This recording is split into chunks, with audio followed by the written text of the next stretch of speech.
Može. Hello. Ovo je džip.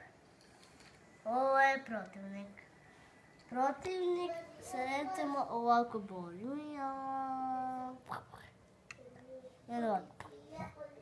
I možda ovo ima jedan trik.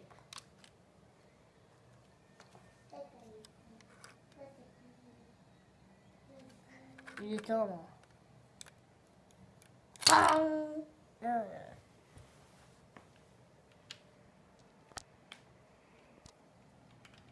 Da, smiješno ili ne?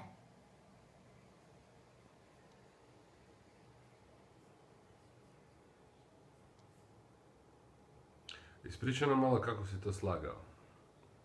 Ja sam slagao jer jedan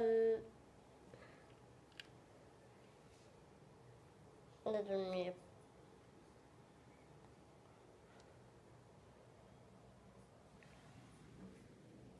Što vam pokazuje kako to malo izgleda sa prednje, sa stražnje strane i tako. što je krivo napravljeno. A to on gleda kad se snima, ne smiješ to, nego moraš gledat. Moraš pokazivati šta radimo. Čekaj. Sad kad smo popravili nastavljamo. I ovo može.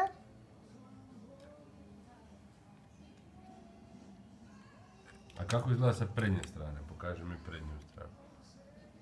Ne, cijelo vozilo. Vidite ovo.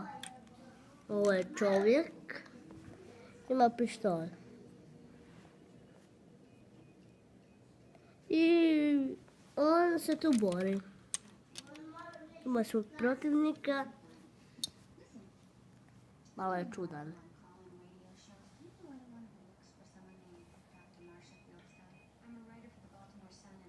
I taj protivnik recimo se ovako bori.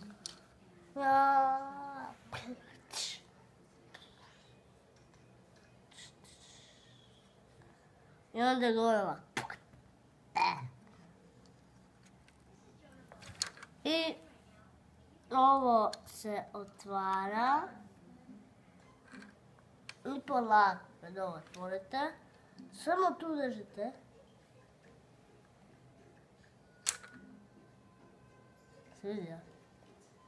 Vidjeli?